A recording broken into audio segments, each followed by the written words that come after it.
You got problems, Glenn. Well, I don't know. We have our own things to take care of, and they do a great job on defense. So hopefully we can, match up with them. They're a pretty good group. Coach, where did you get your start in coaching?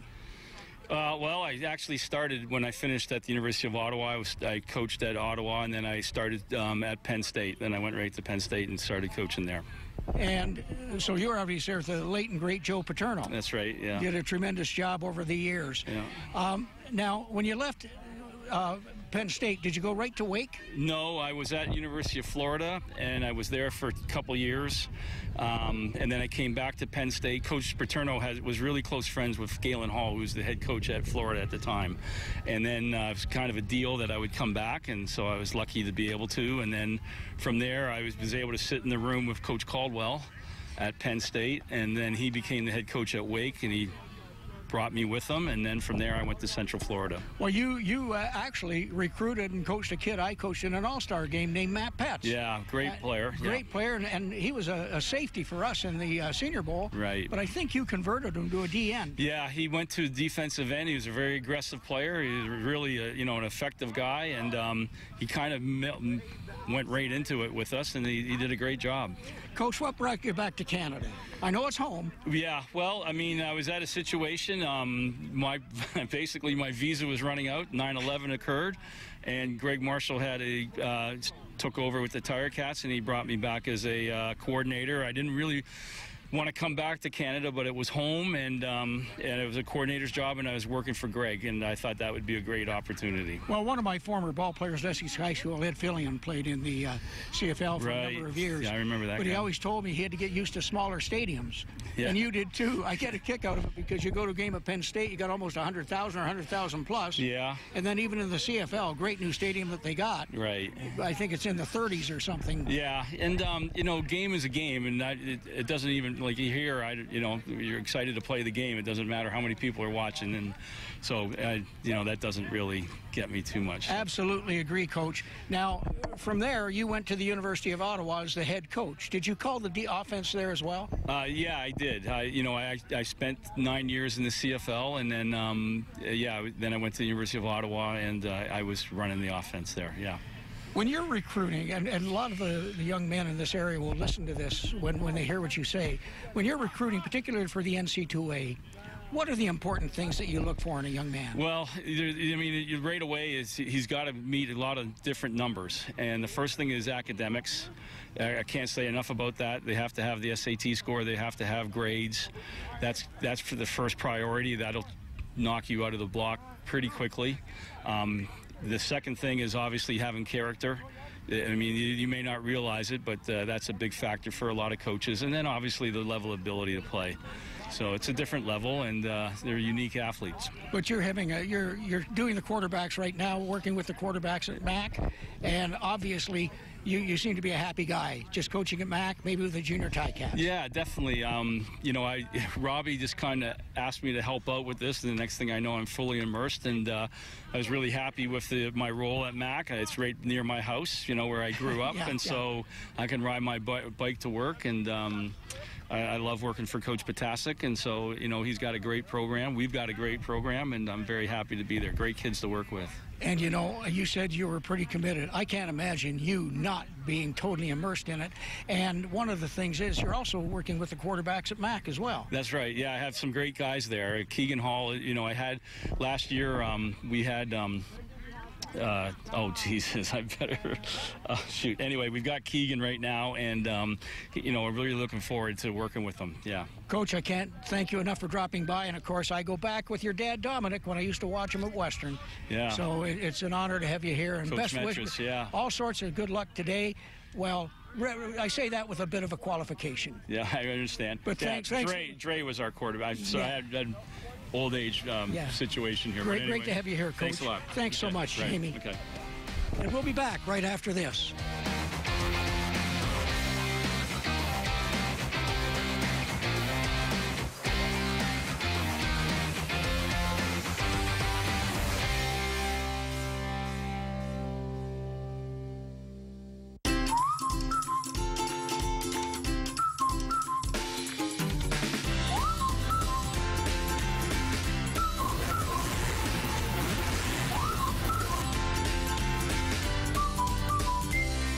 When it comes to drugs, how much freedom is too much for kids? Drugs worry me, but how can I feel free to talk about it with my kids? Questions about drugs and kids? Call or chat to get real-time support. I'm standing here with the running backs coach and assistant head coach of the Essex Ravens, Chris Porter. Himself, an outstanding running back for the late and great Jack Penny at Low Technical, it wasn't Low Tech then, it was Low High School, and at the University of Windsor as well. And he's doing a great job with the Ravens, and our running backs have probably got the best running back coach in the league. I don't think there's any doubt about that. Chris, great to have you back in the field with us. Well, it feels good to be back, giving back to the community that's given so much. I got a great group of kids. They come out, they work hard. I believe we're going to find our way soon. Running game's been a little bit of a struggle, but I think moving forward, doing some new offensive things, we're going to kind of open up the run game a little bit. Well, without Bassick, Haddon, and Thompson, you had to work real hard to bring these kids up to speed. Oh yeah, I got some really young kids. I got another kid from the fall, Tayshawn Jackson. A little bit of injury right now with him, but when you look at Darian and Cole, those two guys were just, they were the two best running backs in the league all year. There was no denying that. Darian at Laurier now. Cole is pursuing some other opportunities, so these guys are still moving forward in the community. And you know something, that's what it is. Every year you just bring new kids in, and you got a coach who's there. Fortunately, they've got talent. Oh yeah, our kids they're fast. They picked up the scheme very quick. We got a couple of running backs out here in the next couple of years. You're going to hear a lot about them. So Donovan Osmond and Ryan Conley, two young kids, grade 11 kids. They're coming up, and they're going to be dynamic going forward. Well, I watched a lot of film of the junior Ticats, and they run either a 40 or a 50 front, and their linebackers play tight to the line. Mm-hmm. So is it going to be tough for your offense to open up those holes? You know what? I think if our guys come and if we play like we can and we play a very physical game, I think we can wear these guys down and get some opportunities. Not necessarily being close to the line of scrimmage is the best thing as a linebacker because you can get washed out fairly quick. So we're hoping with our blocking scheme that we can actually get to the hole quick, get through the hole to the next level, and make something happen. Well, maybe you can get the guard to chip and then get to the next level. Yeah. These double teams, double team and chip is a big part of our game. Absolutely. And one of the things too, I know they use a lot of soft coverage. They'll show some man, but they don't press a lot. So if your kids get out to that second level, they might have some opportunity to gather up some yards. Oh yeah, we have some speed demons in our receiving corps, so it's going to be interesting if our kids are real kids who really run quick, get the ball, early, and have some green. They're going to be able to do some things with the ball, I think. Now, you've had some tough games recently. I mean, I look at the scores. Hamilton's been blowing people out of the water. Mm-hmm. You've won, but some of them were close games, and I mean, I know that sometimes you didn't have your full complement of players, vacation, work, whatever, mm-hmm. or injury. But, boy, I'll tell you, this is going to be one of the toughest games you play this year. Oh, definitely. This is a huge game for us. I think in order to win this game, we're going to have to play, all three facets of the game very well. Offense, defense, and special teams are going to have to come and be disciplined with no mistakes, no penalties, and, make sure that, you give 100% every single play. That's what's going to win the game today. Well, as they say, today's A-game day. You got to bring the A-game today. Yeah, you're absolutely right. But I have a feeling that, with the coaching staff you have and the players you have, that you're not daunted by this challenge whatsoever. I think we take it as it's a challenge, and we try to go into every game as a challenge. We don't take any opponent lightly, definitely not Hamilton, given their record and, how they've been outscoring teams this summer. Our kids are pumped. We're pumped as a coaching staff. We just want to play a good, solid 4 quarters. Well, if you can do that, hopefully you don't have to go into overtime in this heat. Although, I always say they're playing on the same field we are. They are. And, definitely the heat is a factor. Some of the pregame prep, the kids drinking lots of water and making sure they're taking care of their bodies is definitely going to help. Well, no question about it, but I think it's tremendous that you're able to play this game because certainly we'd like to be at your home field where the Lancers play. But bottom line is we got to play, we got to make the best of it, and it should be a nice night for football. It's going to be a great night for football. Thanks so much, Coach. Thank you, Coach. Thank you, Coach. Always a pleasure. Always great to see you. Thank you. And we'll be back right after.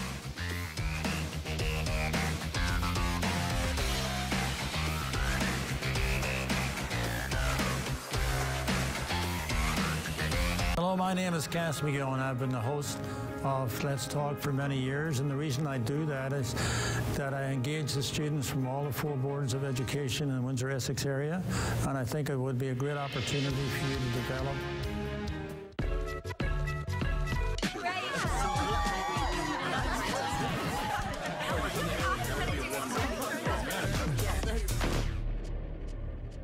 Alcoholics Anonymous. For more information, visit aa.org. And welcome back to Vista Collegiate High School. I'm Rick Burns alongside the coach, Ross Pettigrew. And second half action is about to start as the Ravens will kick the ball off. Good kick by Triffon. It's taken by Furkadic. And Furkadic, well, a nice return out to the 24-yard line. Nice return, but good coverage. About a 15-yard return, I guess.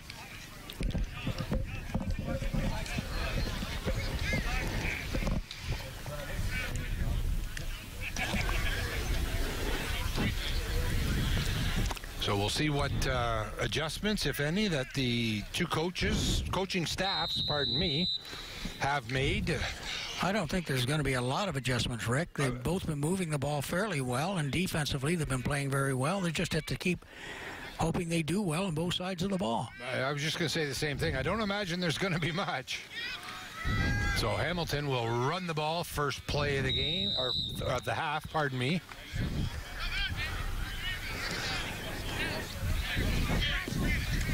Picked up, what, 4 or 5 yards? Yeah, that was Gianluca Maraca.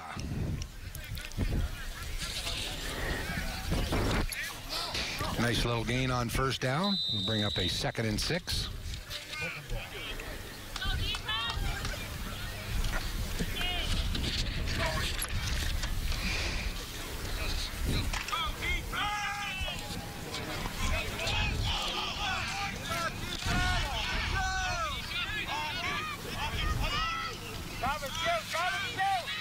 Baresi gets the pass away. We got a penalty marker in the middle of the field.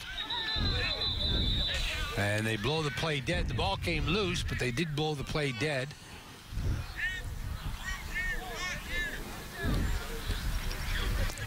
So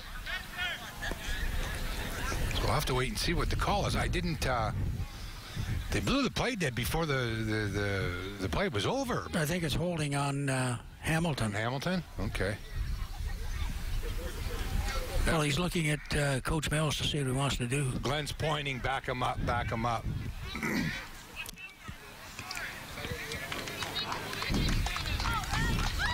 And the Hamilton coaching staff yelling at the official, what number, what number? They want to know who to give who to give an earful to. Coaches do that just because they want to make sure the umpire or the referees are staying on top of it, the officials are staying on top of it, and they want to make sure they got the right number, and sometimes they just want to know the numbers so they can talk to the young man when he comes off the field. Yeah. So with that penalty, it'll be 2nd and 15. Baresi's pass is incomplete behind Jackson Taylor.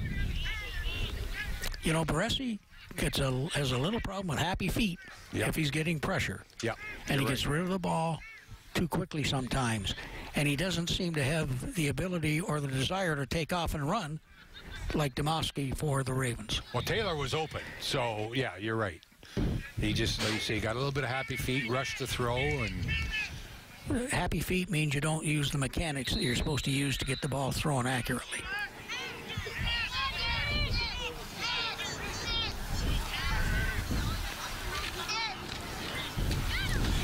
Good high punt. Backing up to the 48-yard line is Jackson. Jackson coming right at at us here. Boy, am I glad he got tackled. At the 48-yard line of the Tiger Cats. So with the first possession of the second half, the Ravens will start on the plus side of the field. I had a moment of truth there, Rick. Did you?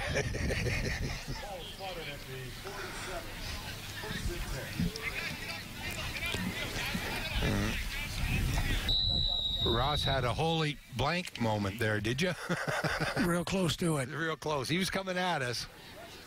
Well, I thought for a minute there he was going to cut up field, but I think he tried, but he was tackled instead. But anyway, Domofsky hands the ball off. Connolly with a nice run, puts his head down, and he's going to be really close to a first down as he's going to get about 9.5 yards.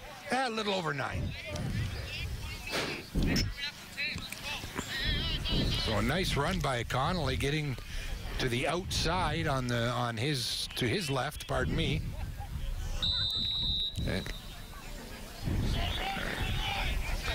little bit of a wobble there when he switched to the outside arm, but usually what they tell people is, Rick, try and keep the ball in the side and the arm that's closest to the boundary line. Right. So if it drops, it's got a good chance of going out of bounds. Yeah. That's a false start, or I'm sorry, in Canada, an illegal procedure. Yeah. Pulled his hand up too soon, the Ravens. That's a penalty on the Ravens. It's going to cost them 5. Yeah. So I was hoping Les Suliak, the head linesman, wouldn't see it. And you wonder why they didn't switch sides. Les Suliak, the head linesman, and his stick crew were over on this side in the first half. They're still on this side because there is no reason to go on the other side because both teams are on the other side. Right.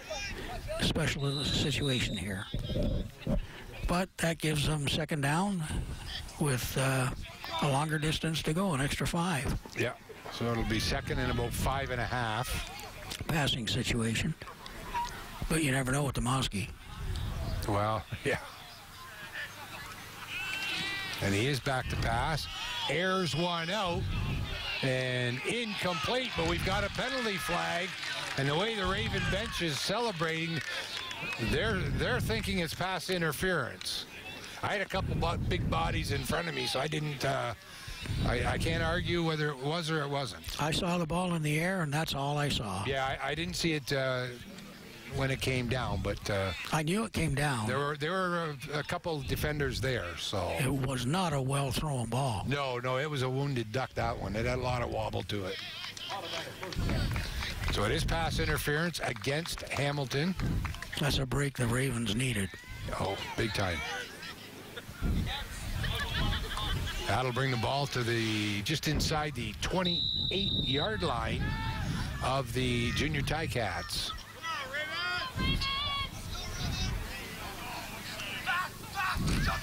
Domofsky on the keeper, looks for a hole, and the defense sealed that hole up pretty quick. He did gain, got a couple yard gain, so we'll call it a 3-yard gain to the 25-yard line. So. Well, part of the problem is, Rick, Hamilton knows that can very well happen. As I said, they're probably showing, I can't tell, but it looks like they might have a 50 front right now with the linebackers tight. Tough to get yardage when you're going into a crowd like that. Yeah. But they're bringing pressure on this one. Domofsky into the end zone, way over the head of Triffon. And that'll bring up a 3rd and 8. And we're going to see, I'm sure, Triffon with a field goal attempt. Should be about a 32-yard attempt. Domofsky's running off rather gingerly. I certainly hope that he's not injured. Yeah, that was kind of a yeah, almost like a lazy jog type of thing, but one thing here, they're kicking from the near hash, and they want to protect if it's missed. You sure don't. You got to protect the wide side of the field on the coverage. Yeah. And it's through. A 32-yard field goal. And that makes the score 15-0. Or pardon me, 11. They had a single. No, I thought I was giving them 7 points on that field They goal. had 8. I think that's illegal, isn't it? You don't get 7 points for a field goal. Only it's your lucky day. Well, I'm old. It's old school math. Yeah, Glenn would take my old school math for sure. So 11-0 is the score. And the Ticats will take the ball at their own 35-yard line. It used to be you had the choice of a kickoff, taking a kickoff, or taking the ball 35, because kickoffs can be more dangerous. They don't do that anymore. Yeah. Baresi's pass is incomplete. Boy, that sailed on him, that one. It did. He threw a nice spiral, but like I say, it didn't want. You're right. It sailed, Ross. It didn't want to come down as Taylor was the intended target there. Taylor could have made it complete, but he would have been out of bounds. Yeah. And that doesn't count. Nope. So 2nd and 10 from the 35. See, there was a mix-up with Hamilton, and so Al Jemmy followed the rules, but he waited till they got their act together. You shouldn't do that. Yeah. You got to pay a penalty for not being ready. So a big play here in the second half for the Ravens as that pass is batted away again. We said his name before, Rakowska. Great defensive play. No pass interference as he got his head around, looked at the ball, and knocked it away at the last second. I wish we had replay. I wish we had replay. Fortunately, I'm having it recorded at home, and I'm going to look at that one later on tonight for sure. Absolutely. And the game might possibly be on television again tonight at 11. I'm not sure if it will be or not. It will be. 11 tonight, and I believe 9 o'clock tomorrow morning. I think I'll be watching it each time. Yeah. With the volume off. I don't like listening to me. Oh, what a punt. Wow. Good gracious. Finally picked up by Jackson, and Jackson caught from behind. That punt would have been a great punt in the NFL, the CFL, the OUA, NC2A. That's the best punt I've seen from anyone this year. Yep, absolutely. Man, did he kick that. Good gracious, that thing traveled. And you know, there's not a lot of wind here. Not now, no. No, and I don't feel any wind here, and I wish I did. But that was just one heck of a good gracious. I believe that was number 31, Michael Horvat. That's who they have listed as the kicker. Unfortunately, I didn't catch the number before he kicked it, but he's the only one listed as a kicker. There isn't one as a punter, so. And Horvat's out of Bishop Ryan in Hamilton, and he's going to McMaster next year. So the Ravens with an illegal block. So that's going to back them way up. I have no idea what yard line they're at. I can't see it from here. I'm not sure either. So, well, they say about the 3 they're out in the truck. So that is not good. No. But you know something? You just can't run inside on that. I just not sure that that's the right call. They're going to stack it. They're going to pinch down. They're going to go with a 550 front. They're going to have the linebackers playing tight. You're not going to run on that. You just know you're going to run up the middle. Yep. You just can't do that. This is, So we have an injured Hamilton player. That's number 91, Jack Roussel.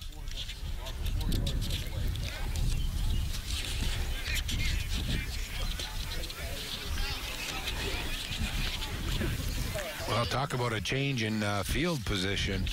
Boy. If the Ravens don't end up with a first down or two. Rochelle's out of Westdale in Hamilton, and they can't afford to lose. You know, neither team in a game like this one can afford to lose any of their starters. No. But this could end up being safety time for the Ravens. I know, I don't like safeties.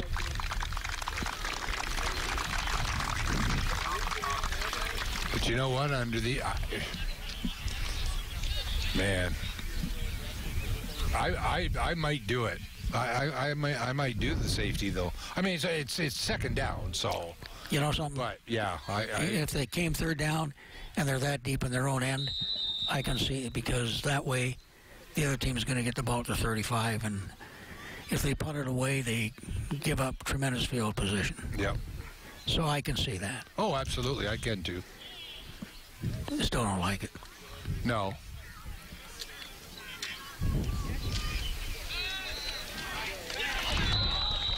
Pass was complete. Looked like a slant pattern. I couldn't tell for sure. I think it was number 84 for the Ravens, wasn't it? Nathan Smith. Nathan Smith out of Essex.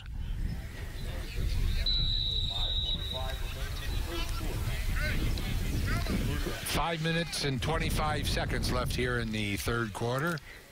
I know if I had Hamilton's punter, I'd probably give real thought to kicking it. Yeah.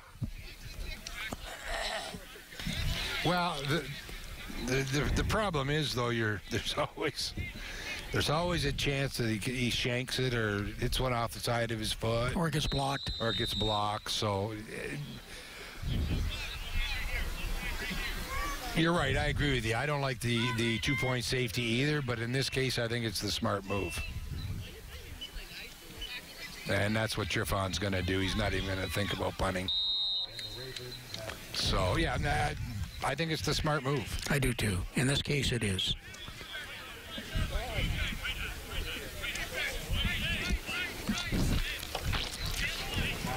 Because they were at, their returners were at the Raven 50. So, you know, they're going to probably end up at the Ravens 20, anywhere between the 30 and the 20. Or at least the 40 and the 30 for sure. Yeah. So and that's with a good punt. If he shanks it, who knows where it goes, right? And again, you know, I don't think they had a punt block on. You're not going to take a punt block when you think they're going to give up a safety. It's not risk taking a penalty. No. Even if they did punt it, I don't know if I'd put a block on anyway. I'd put a good return on. Rob Underhill called safe. When he sent them in, he said safe. Yeah. Pass is incomplete. And I don't know. We'll have to see what's what. As that was Ryan Begadon in at quarterback. So Baresi is out. The ball was well thrown. That should have been caught. Yeah.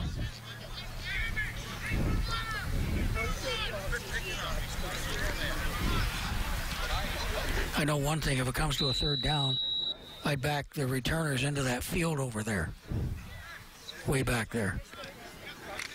Well, it makes you wonder if, hopefully for Baresi, he's not hurt, but he is not in the game right now. I don't think his accuracy was good enough for his offensive coordinator, so that should have been caught, and that would have been a Hamilton first down. That's two drops that should never have happened for Hamilton, and you just can't do that in this game. That went right through Taylor's hand. Because the coverage wasn't there. The coverage was soft, and, you know, they were in a zone, a deep zone, and there's no way they were going to stop the first down from happening. Yeah.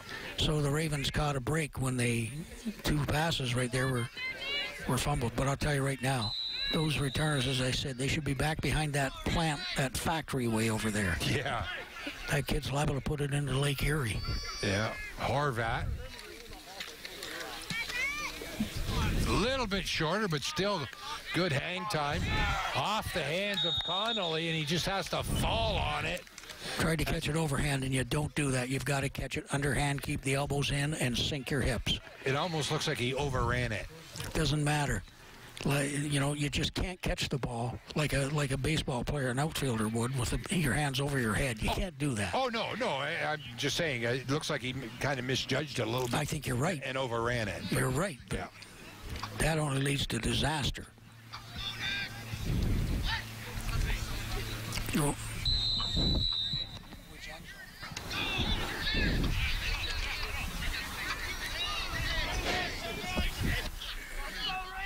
So the ball at the 34-yard line. Ravens got to get out of their own end on this drive. Oh, they have to, yeah. Domofsky with the handoff. Connolly with a nice run. Gains about 6 on the carry.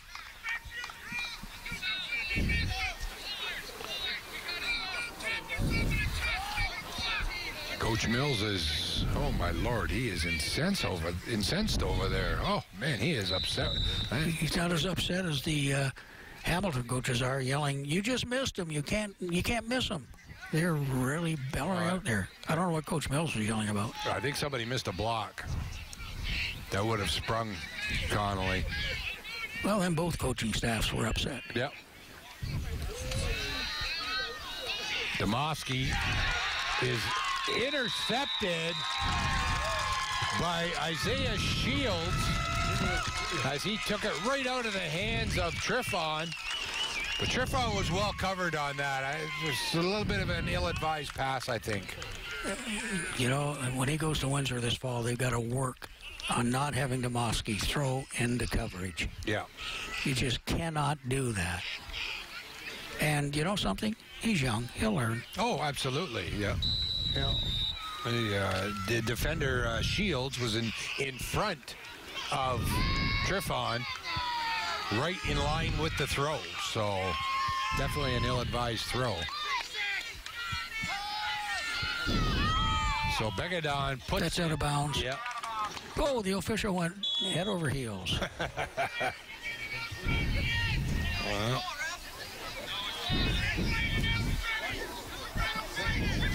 That was Les Suliak. You know something? That would have killed an average man, but not less. He bounced right up. And he's laughing. Yeah. That's always a good sign. Yeah. He was a heck of a coach at Kennedy. He and Jim Wakeman really had a great program there.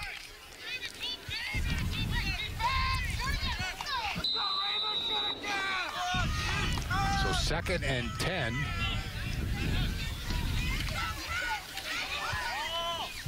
Begadon's pass is caught by Taylor.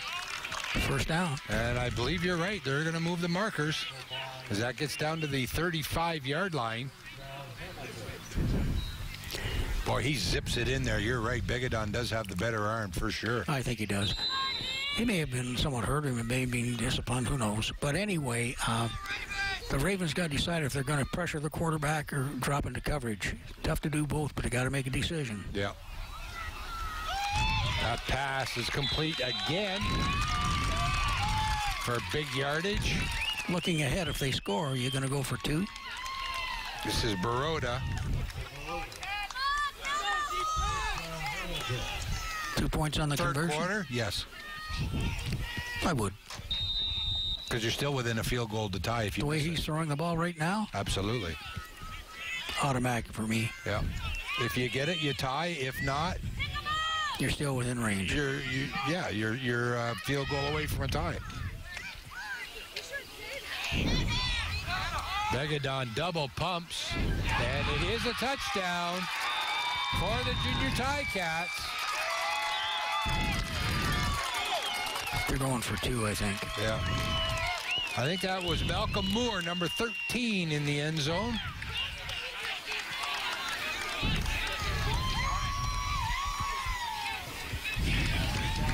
No, I think they're going for a single. They're going for 1. They've got they got their kicker out there. Yeah. Yeah. I'm going to make it a 2-point game. He's pretty good. The only problem they have with some of their snaps on the extra points is sometimes the center puts it a little bit high. Flag on that one.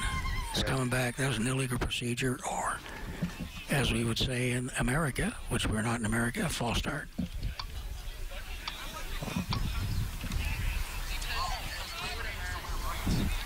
Oh, they're calling it offside.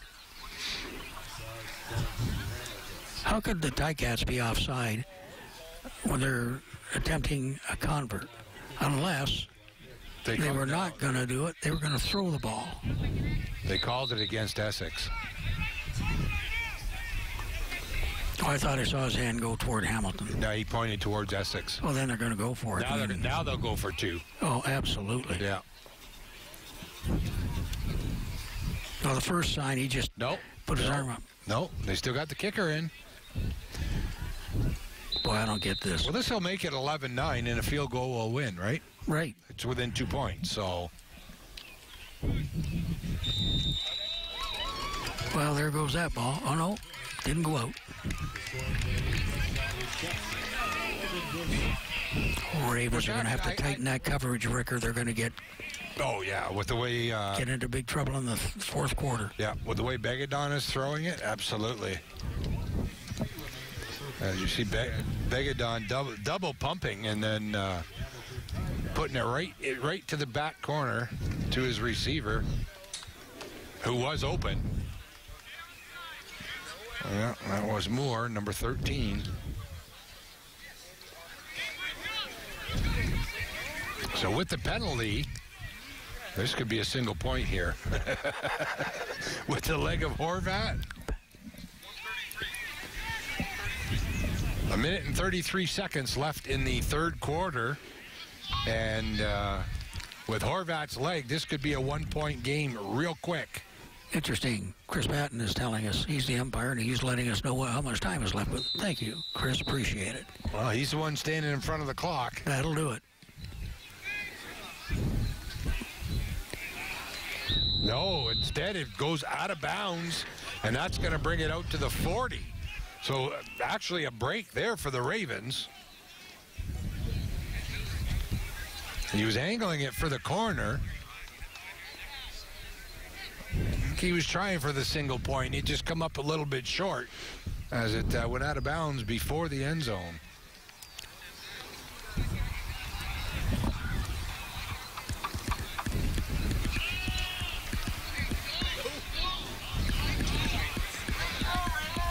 Well, we got us a barn burner here going, Ross. We do indeed. Entertaining. Absolutely it is. Not so much for the coaches. No, it's a nail-biter for both coaching staffs. Domofsky with the fake handoff, tucks and runs. And he's going to get out of bounds, but not before a 16-yard gain out to the 51-yard line. I think Luca Tessoni shoved him out. So and sorry, Russ. He's out of Bishop Tonos, and he was a member of Team Ontario.